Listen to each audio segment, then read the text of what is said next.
Okay, here we go. Here we got the statistics. Let's check the governor's race. We'll check the governor's race. There we go, man. Okay, let's take a quick look here. There's Chad, still 10-2 here. You know, he's pretty solid. Okay, back up here. We're looking at the attorney general. There's your numbers right there. Welcome to reality. Now let's look at the secretary of state. Again, there's the numbers. Welcome to reality. So we can look at what's happening here. She did very well. Pratt didn't figure out fast enough about the massive state cash handout, basically so that your campaign could hire lots of people to go door knocking, and the state would pay for it. The state would pay for it, and Pratt didn't figure that part out, unfortunately. You could, you could file some lawsuits. I would consider that what the state did is unfair. It's actionable. But we need to think about all these other items here about what can happen on these different things in different areas. But when we're looking at the reality of these numbers, we have to understand how is this going to work here. Because you're going to have Tom and Xavier's numbers are going to merge. That gets you to over 50 points right there. You had Katie, you had Matt, you had these other people. It's 62. It's over 62%. So you add Chad onto Hilton, and you come up with 35, and that's basically it. So if you're talking, to go from 35 to beat the what looks like 62. That means you have to get how many of those votes? You basically have to figure out how to get a hold of not just a minimum of 16%. In other words, Hilton would have to get 16% minimum. To basically unseat the Democrats, to go from 35 to get to 51. Okay, that's 16% of the state. Now the odds of that are astronomical. Basically, if we're looking at history, that's basically impossible. That's impossible. So, I'm not trying to be cruel or anything here. I'm just laying the tactics out here, plain and simple. Welcome to reality. So the reality here is how do we win? How can there be a win? The win is to go with guys like me who have the evidence to arrest people effectively immediately. Now, I've had 3 attempted assassinations against me already, but the truth here is I'm the guy. I'm the guy with the evidence to break the machine because I understand how it works. It's a big, huge tactical table put into play by certain players. You have basically the AG of California that is protecting the backs of people on a vast scale that are involved in criminal activity. This is reality. Then you have the Secretary of State's office also involved in protecting the backs and also participating in various things. Now, here's the thing. It's the back evidence. It's the back evidence with no statute of limitations. It's those United States constitutional federal article violations that have occurred. As myself, as I'm a reoccurring candidate as both a state gubernatorial candidate and exerting my rights by law to run for 2 offices at the same time, which many people have done, I run for president. So this means these people that have attacked me have violated both state and federal elections. Okay, they're disqualified. That happens to be federal law. That also happens to be the law according to the Constitution of the United States, respective to the articles. Candidates are not allowed to attack. Now, how did this occur? Well, this occurred by somebody by the name of Julie Su. Julie Su basically was the primary agent that was assigned to handing out money to people during COVID, if this clicks in your head, okay? Now, there were many mechanisms that could hand out money, but they were all mysteriously shut down. So you have a bunch of people that basically it's shut down, stay at home. Okay, and it was somewhat strictly enforced, whether you believe it or not. There's a lot of people who would seemingly, I could drive around and do whatever I wanted. Yeah, but no. When it comes down to certain types of businesses, you have people that had businesses that basically would have roll-ups done on them. In other words, I've talked to people who says, yeah, units rolled up and says, hey, you can't keep your business open. If you do, we're going to pop you with a citation. That could go up to 200 grand, $200,000. So you had a lot of people that were like, yeah, I think maybe I don't want to get that fine. Maybe it starts at 30 grand. How is this going to work? So this can be a big deal. So you have a lot of people that are already fighting this. You have churches. You have churches that are saying, hey, look, we're a private organization. It's a private decision for people to decide to attend. And these people have been hit with health and safety code violations, and they're still fighting them. And I think somebody's fighting. I think one of them out there, they had the fine. It was up to like $1 million or something, and they're still fighting. But so understanding the evidence. Here's the big thing: understanding the evidence. Okay, so all these people filed for benefits, basically. Okay, so they filed for the benefits, and they didn't get them yet. They're put on hold. Julie Su takes that list, goes to the federal government, and says, hey, Congress ordered these people to be compensated. Here's the list. She comes back with that money, puts it in a bunch of different accounts, and only puts weird amounts of money, a little tiny bit in different accounts, starts handing out a little bit to some people. She blacklists the bulk of people, 1.2 million people plus. I would actually put it closer to 3.8, but that's another story just to lay that evidence out. And so basically you had 1.2 million people actually file complaints saying, why am I not getting the money that Congress ordered that I'm supposed to get? These are vested citizens. These are people who are entitled to get compensation. Okay? So why is this? Well, it's called a blacklist. They're deliberately blacklisting people. Okay? So Julie Su's thing was, yeah, let's find a bunch of people who are, don't speak English, that are not citizens, and express that money out the door. Boom. Let's hire 16,000 people. Yeah, like 16,000 plus people to do that, to hand that out. Plus this express automated system that is kind of like almost sort of like not really monitored.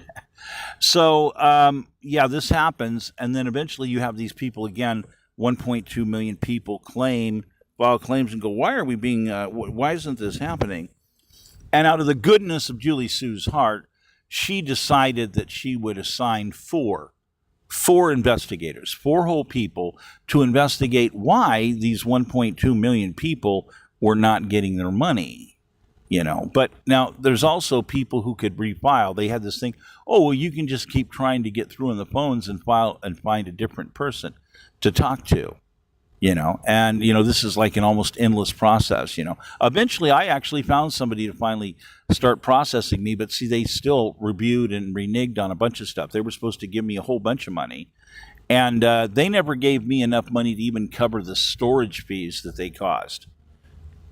Yeah, they, I didn't know a dime, and all of a sudden they won't even give me enough money to pay for the storage fees that were incurred by their actions. So, so this becomes a serious problem.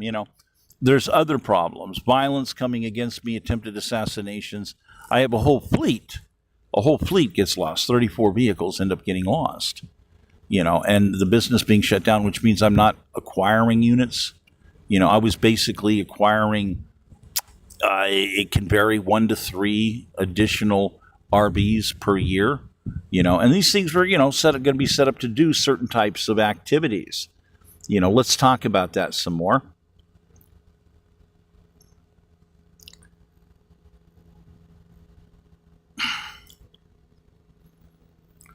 You're not going to believe.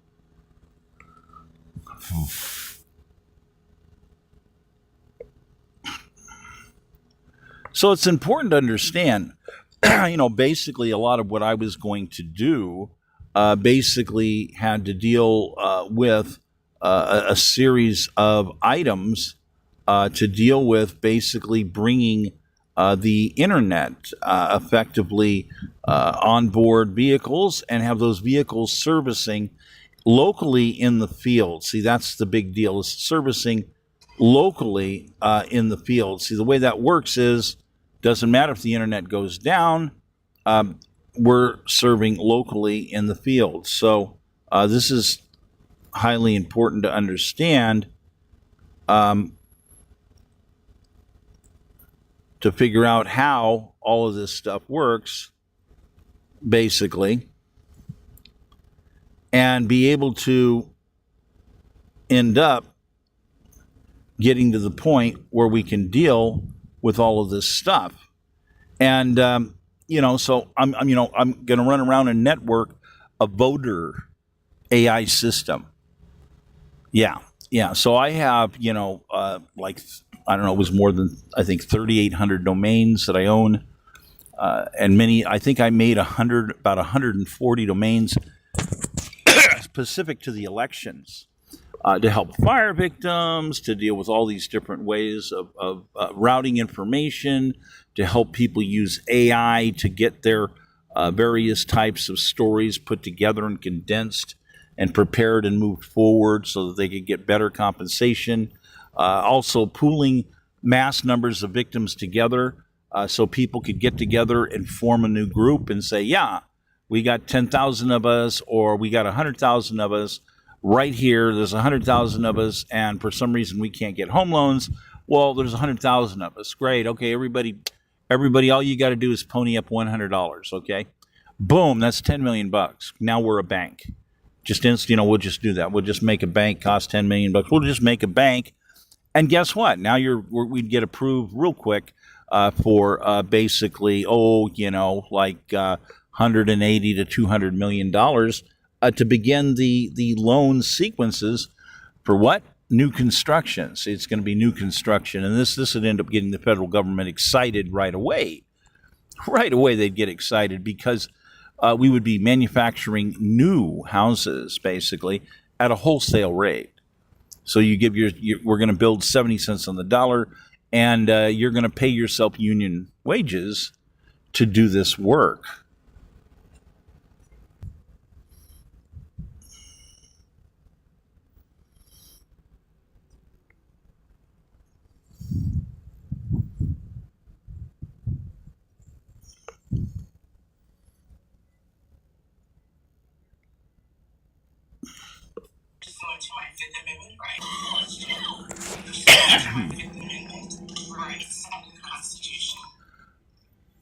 So what are we hearing right now?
On the advice of counsel, I respectfully decline to answer the question pursuant to my Fifth Amendment rights. Asserting your Fifth Amendment privilege against self-incrimination today. To answer the question pursuant to my Fifth Amendment rights under the Constitution.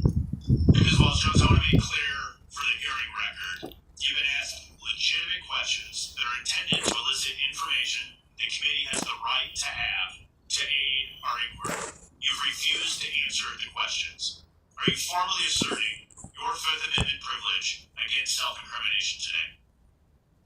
On the the advice of counsel, I respectfully decline to answer the question pursuant to my Fifth Amendment rights under the Constitution. For the record, I think it's important to know that we invited you to come here today to testify. Originally, you were coming voluntarily. 38 million Your attorneys reached out to this foreign committee and requested a subpoena for you to donations. testify. 38 million. You're here today. Those are not dollar donations. And you've chosen to take your Fifth Amendment constitutional right.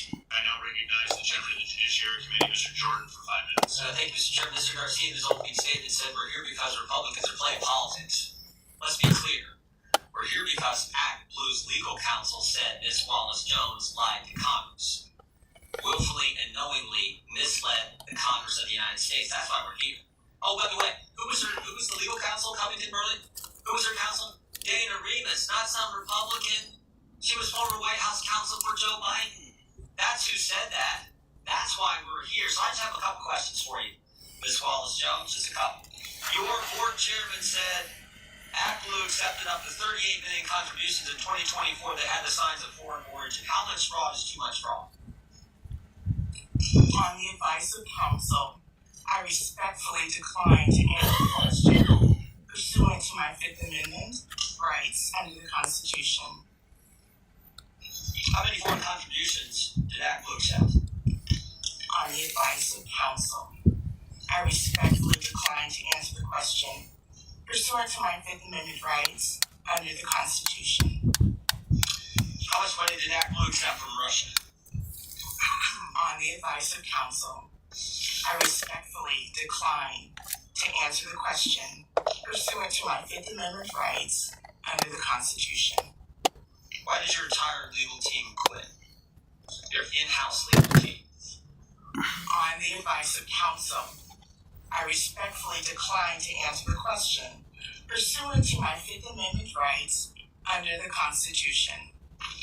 Did your legal team quit because of reduced fraud standards? On the Okay, so what we're seeing here is really important. Now, the thing is that there's a whole lot.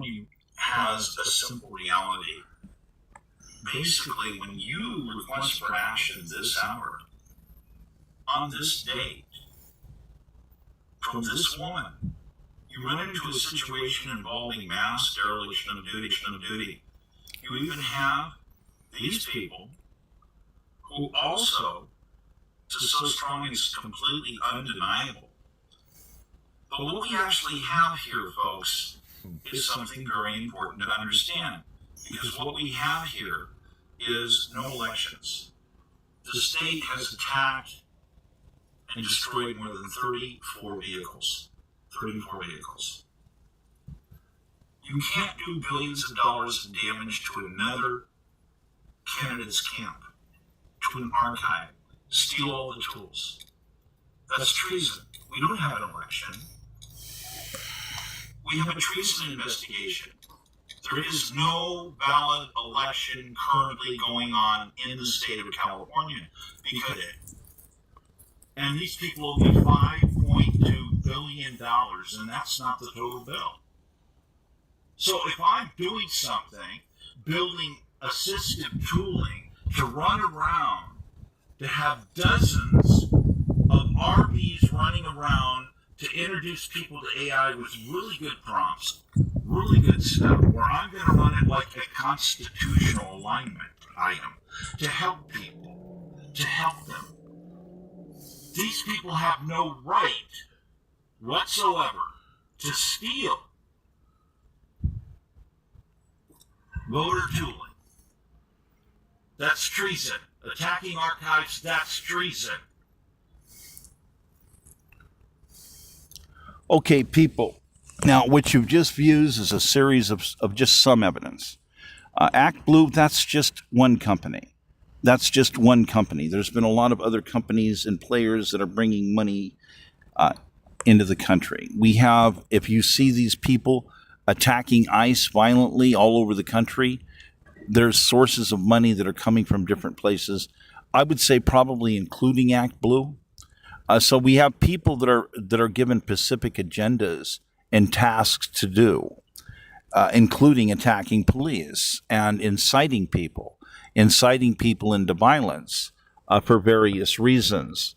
Now, using foreign money to do this is a form of insurrection and invasion, as well as rebellion. It's a combination of all of this coming together as we have my campaign, where if you were to go ahead and watch all of that congressional stuff, you would hear them also talk about what about an audit of Act Blue back in 2020? Okay. Yeah. Okay. So there apparently are major items dealing with money coming. Now, there's a lot of funny business with the Russia stuff. Robert Mueller actually found a whole lot of evidence, and the Biden administration ordered him and said, no, you're ordered to stay inside the box. We only want you to go after stuff that would seem to be linking to Donald Trump. So we get to see this weaponization, and as now we have people probably looking through a whole lot of stuff. I hope they're really paying more attention, because you end up having Donald Trump suing the government. He's suing the firm that Robert Mueller was there. They settled out of court pretty quick on a deal. Now, the thing is that Robert Mueller stood up once and said, by the way, you know that there's other victims here. We found that there was this victimization concerning Russia going after the emails, okay? hard drives that they were pursuing that ended up on jets that did not belong to the Russians. And the Russians, oh, you can't take that. We're taking this off this jet. Are you going to stop us? And they're like getting real quiet, because that, the guy told him, he says, yeah, you go ahead and attack us, and this jet's never getting off the ground. You people won't leave. You'll all end up in custody. What are you going to do? Kill us, and the raid team comes in on you? So yeah, okay. So they let him off the jet with that hard drive. Now, see, the thing is there's a whole lot of evidence that I have from other places of other things. See, Robert Mueller decided to just go ahead and do the big, huge warrant. He said, "I'm just gonna. There's all kinds of information. I want to go ahead and get all. Let's just go after all these people." So he put 280 interrogation warrants out on Russians, and they immediately fled the country, all of them. So as we're now finding out that, guess what? They were not associated actually with the Trump campaign. Not with what some people might think.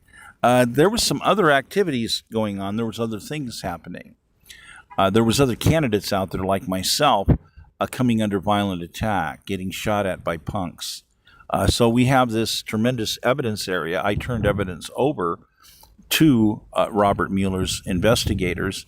And again, there are other victims, and the Biden administration ordered Robert Mueller to stay inside a box. They put the parameters of a box down, and they told him, here's what we want you to use. Here's the information on the top of the table that we're going to allow you to use. And see, that's part of the problem. And therefore use this. So you had people looking at information based upon what information they had and other things that were also apparently false testimony. They were going to proceed forward against Donald Trump. But all the other information, massive quantities of information, also indicated something else. There's a bit more of a problem than some people think. Yeah, the Russians were involved, but they've left some things out about how the Russians got involved and how the Russians infiltrated the Democratic Party, especially in California. So all these people fled. California actually got a separate notice. I think several from Mueller, other sources as well, saying, look, there's Russian spies manipulating and interfering in the process of elections in California. We've detected them. California does no investigation, apparently. They would not follow up on anything. that I shared. I shared stuff with the federal government. The federal government went and investigated, validated part of it, and then shared it with the state of California, which did nothing. So here we end up having other documents that the state of California, I assure you, there's other neat documents that the state of California has that they would not necessarily understand that I'm connected to it. See, this is part of the fun stuff. See, so you have all these things. When you have people that are a brat and people that are, former U.S. personnel and people that are working on things that are like classified, doing different types of assessment, all kinds of things, you become what's known as a true valued asset. Okay, so you're a tracked asset. That's how that works. You're an asset and you get tracked. That's the way it works. So, here we have all these people that are stupid in California, and they are activating all these algorithmic isolation programs and everything. And people are, telling, Elon Musk, twice, the Biden administration is spying on you. Oh, by the way, they didn't want us to tell you, but we don't agree with that, so we're going to tell you. And there's some other stuff to it. My read on it is it's an algorithmic discrimination, blacklisting. They wanted to inhibit me from being effective and stop me from using what I would need to do. It's blacklisting. So okay, and then the state of California did the same thing, got separate notices on that. Now I've got notices and information from Google on 2 different occasions respective to the state of California as well. And we have 14 buildings that have illegally operating algorithmic isolation equipment, spy equipment operating in California right now that we believe, that my campaign believes are operating. Now, see, the thing is this means that these other people have agencies doing things. So you have people that are breaking the law. So here's the funny thing. All the phones that I set up, as these people are involving themselves in various operations, there's traceability coming down, and we now have, basically, to my understanding, the state of California directly getting recorded by special cyber teams in the federal government, as the state of California would be attacking me, my campaign. So I'm a classified extension, and they're attacking me. Dumb, very, very dumb. So we have these people. They're just going to bow their neck. I showed you the documents earlier. You have Bonta. He's just going to bow his neck, and they're not going to do their job. Okay, Julie Sue busted red-handed. Some of the work, I would do seasonal work. I do my participation for different things like elections. I would actually go out and get people's signatures. On documents. Here you go. This is a petition being sponsored. I'm trying to be unbiased. Here they all are. Why don't you go ahead and decide what you want to sign and sponsor forward to the ballot? No obligation. You don't have to vote for it. So here we have all of these many thousands of signatures that basically were witnessed by me, basically being in the Secretary of State's custody. So when I go to the Secretary of State and say, by the way, among all these things that I have issues with, the Julie Sue, the EED is saying that, there's, how do I substantiate that I would be entitled to compensation? I says, well, there's records in your office that show that I did stuff, and according to the new changes in California law, I must be respectfully given certain types of credit and understanding. And by the way, some of these petitions were sponsored literally and paid for by the state of California. So they paid money for the petitions to get circulated. So those records are needed to prove beyond the shadow of a doubt that I'm obviously entitled to at least get COVID compensation for my basic labor, as all these other departments that are supposed to help you apparently are never there. Leave a message, they never call back. We'll call back. The only way to do this is you have to call us and schedule appointments, and you leave messages and we'll call you back and set up a schedule. And this just like never happens endlessly, so you have this mass blacklisting that occurred in California. So here we have the Secretary of State's office aiding and abetting and refusing, and Demanum says, look, man, you guys owe me money and you have the evidence right here. You won't turn over the evidence that proves beyond the shadow of a doubt that I'm definitely owed money.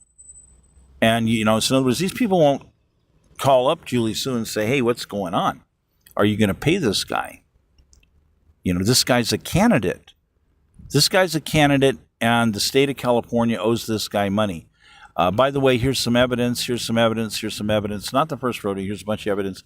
The state of California owed me over $10 million from an election that goes all the way back to like 2008. Yeah. Never paid me. Okay. So, and on top of this, we have other blacklisting going on. It's really bad. You have cops come up and, it's like, at one time I was, at one time I was a multi-state resident, and my primary state was out of Arkansas. And, I got, there's a cop. I go down to see some physics teachers that I wanted to talk to, and professors at, Berkeley, and then I end up getting harassed by a police officer who decides that he's going to harass me, and I'm a candidate. I'm a filed presidential candidate, and he's going to harass me. So he pulls up the computers, and everything's right there, all the ducks in a row. Everything on file, insurance, tags, the tab serial number on the tab itself, all the separate taxes paid for, all the everything. What does he do? This guy just bows his neck and just says, man, I'm just going to write the book. I'm just going to put this on the file. So, I go to different players at different times. One of them was Kamala Harris, and says, look, I'm a candidate, and this guy's done this. This is a blacklist item. And it's a mandatory prosecution policy. Yeah, these are, there's 3 different items that have a minimum of 10 years at a federal penitentiary. I'm an archiver, a candidate, and national security's information is involved. And we also archive evidence, legal evidence for cases that are having ongoing research done. We have a mandatory prosecutorial area. And there was, I think, 170 parties that had evidence at that time associated with the archive in some way, to where basically their attitude was the same, mandatory prosecutorial attitude. And the state of California just bows its neck and says, no, we're not only not going to prosecute these parties, we're going to continue to put false records in computers, even transmit them over state lines to other government computers. These are all felonies. All felonies. And they're going to blacklist and hurt my credit rating and do all this other stuff. No excuse for this kind of conduct. None whatsoever. So these people are actively attacking a candidate in a campaign. These are just a few of the high point instances that I'm bringing out that have mandatory prosecution that has to occur on these various parties. So when you're a presidential candidate and you have these people deliberately doing this, you have people, Kamala Harris, well, she wanted to run for president too. So it works really well for her to guarantee that false records are going to stay on California books and not do her job, which is supposed to be her job, to prosecute parties who are interfering with the process of elections and attacking candidates. That works out well for her, doesn't it? Doesn't that work out well for Kamala? Yeah, it does, doesn't it? Okay, so this is not the first rodeo. There's lots of extensive evidence.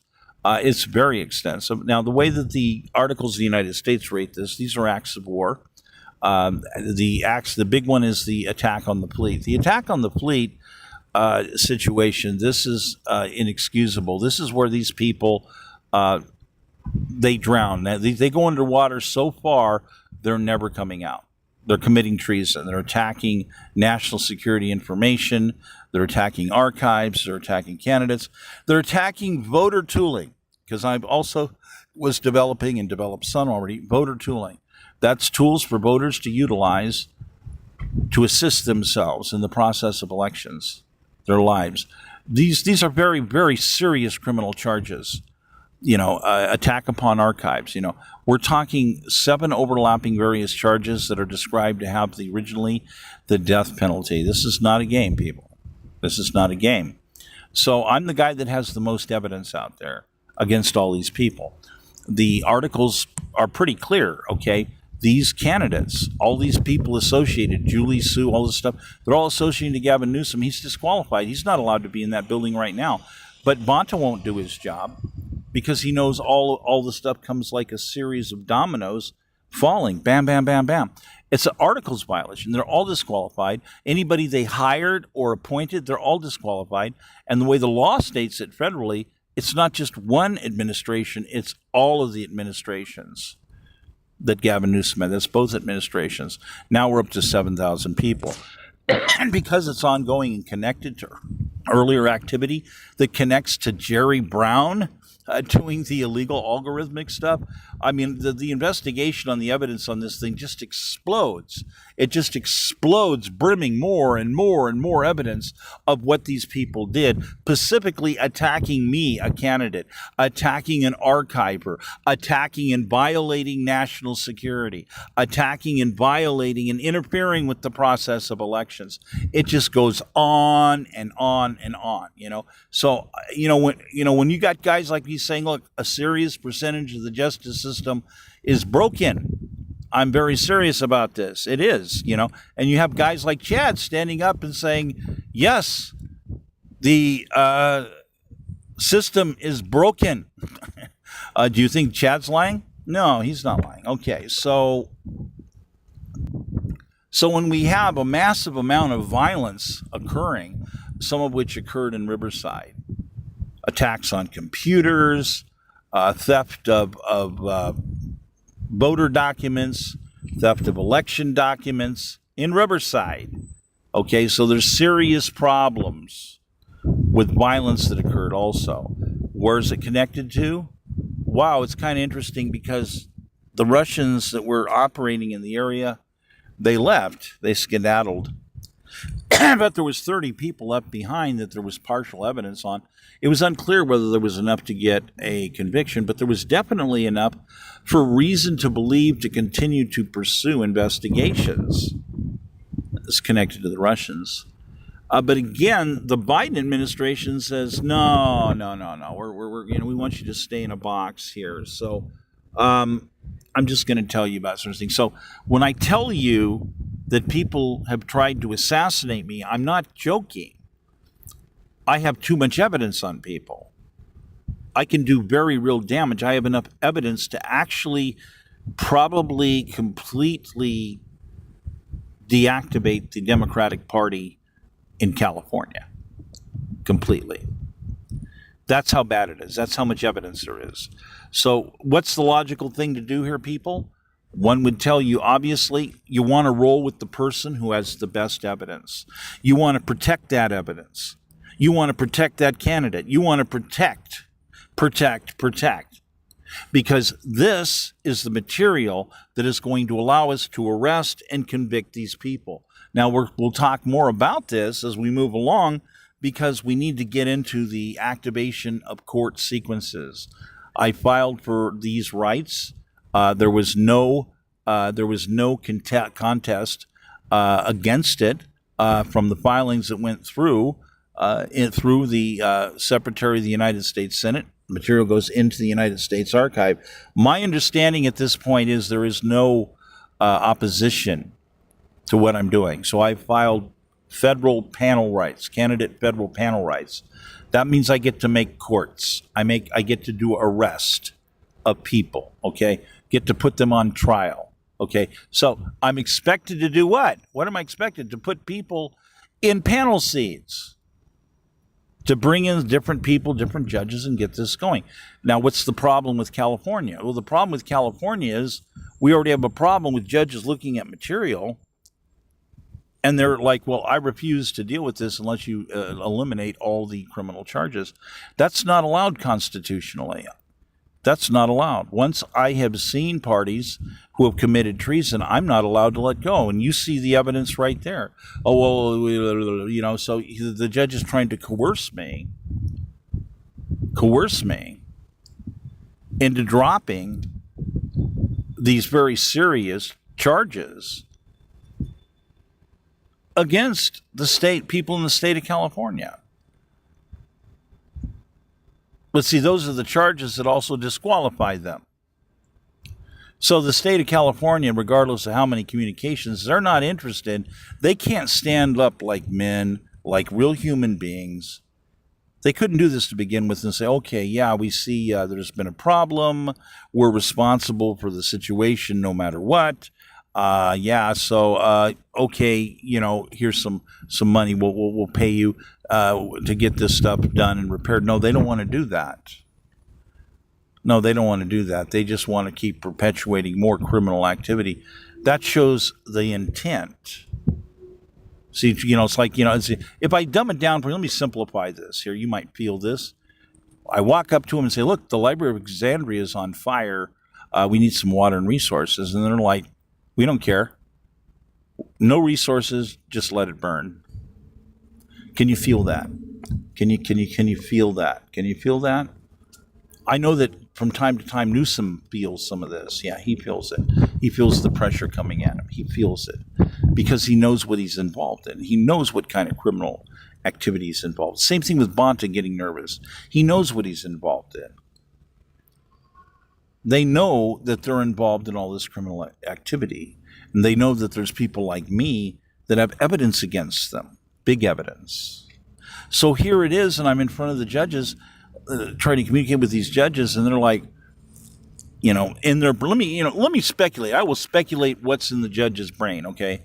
This guy actually has article violations. If any number of these combinations of things substantiate out, I'll lose my retirement, I'll lose my job because I was appointed by these people.